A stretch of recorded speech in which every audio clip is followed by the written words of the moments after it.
Hello guys, ഞാൻ ഈ കാണിക്കുന്ന സാധനം ഉണ്ടല്ലോ, കുറേ നാളായിട്ട് മേടിക്കണമെന്ന് വിചാരിച്ചിരിക്കുവായിരുന്നു. എങ്കിലും നമ്മൾ ക്രിയേറ്റിവിറ്റിക്കാർ ഇങ്ങനത്തെ അൽക്കുലത്ത് സാധനങ്ങൾ മേടിക്കുമ്പോൾ ഒന്ന് ആലോചിച്ചിട്ടേ മേടിക്കാറുള്ളൂ. നമ്മളെ കൊണ്ട് അത് ഉണ്ടാക്കിയെടുക്കാൻ പറ്റുന്നതാണെങ്കിൽ നമ്മൾ ഉണ്ടാക്കിയെടുക്കും. അപ്പം നമുക്ക് നോക്കാം. ആദ്യമായിട്ട് നമുക്ക് വേണ്ടത് ഇങ്ങനത്തെ ഒരു ബോക്സാണ്. അതിൻ്റെ മുകളിൽ വെക്കാനായിട്ട് ഒരടപ്പ്, പിന്നെ ഒട്ടിച്ചാൽ ഒട്ടുന്ന ഒരു പശ. അതായത് നമുക്ക് ഈ പ്ലാസ്റ്റിക് അടപ്പുകൾ തമ്മിൽ ഒട്ടിക്കാനാണ്, അപ്പം ഇച്ചിരി പവറുള്ളൊരു പശ വേണം. പിന്നെ ഈ ഹാൻഡ് വാഷിൻ്റെ ഒരു ട്യൂബ് വേണം.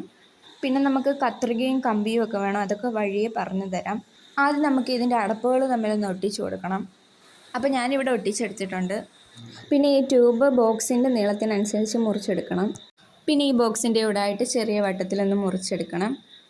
ആ ട്യൂബ് കയറാവുന്ന അത്രയും വലിപ്പം മതി കേട്ടോ വട്ടത്തിന്. ഞാനിവിടെ വരച്ചപ്പോൾ വട്ടം ഇച്ചിരി വലുതായിപ്പോയി. ഞാൻ കമ്പി വഴിപ്പിച്ചിട്ട് ആ വട്ടത്തിന് ചുറ്റും കിഴിച്ചിട്ട് പിന്നെ മുറിച്ചെടുക്കുമായിരുന്നു. അപ്പോൾ കുട്ടികളാരും ഇത് അനുകരിക്കാതിരിക്കുക. വലിയവരുണ്ടെങ്കിൽ അവരെ കൊണ്ട് ചെയ്യിപ്പിക്കുക. ഇതൊക്കെ നല്ല ചൂടായിട്ടിരിക്കുന്ന കമ്പി ആയതുകൊണ്ട് തെന്നി വന്ന് ചിലപ്പോൾ നമ്മുടെ കയ്യെ കൊള്ളാൻ ചാൻസ് ഉണ്ട്. അതുകൊണ്ടാണ് പറഞ്ഞത് കേട്ടോ. അപ്പോൾ ഞാനിവിടെ കിഴിച്ചെടുത്തിട്ടുണ്ട്.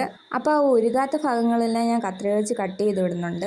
അതപ്പോൾ ഫുൾ ഇളകി വന്നു. അങ്ങനെ നമ്മുടെ മെയിൻ പണി കഴിഞ്ഞു. ഇനി നമുക്ക് ആ മുറിച്ച് വെച്ച ട്യൂബ് ഒന്ന് ഒട്ടിച്ച് കൊടുക്കണം അവിടെ.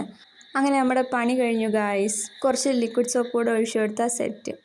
അപ്പോൾ ഇത് വർക്കിംഗ് ആണ് ഗായ്സ്. അപ്പോൾ എല്ലാവരും ഉണ്ടാക്കി നോക്കണം. സെറ്റ് സാധനം. അപ്പോൾ കുറച്ച് ആവേശം കൂടിപ്പോയി, ലിക്വിഡ് ഇച്ചിരി തെറിച്ച് പോയിട്ടുണ്ട്. അപ്പോൾ നിങ്ങൾക്ക് ഈ ഡിസ്പെൻസറിൻ്റെ കളർ കണ്ടിട്ട് എന്തെങ്കിലും തോന്നുന്നുണ്ടോ എന്ന് പറയണേ. അപ്പോൾ ബൈ ഗായ്സ്. അപ്പോൾ സപ്പോർട്ട് ചെയ്യാൻ മറക്കല്ലേ.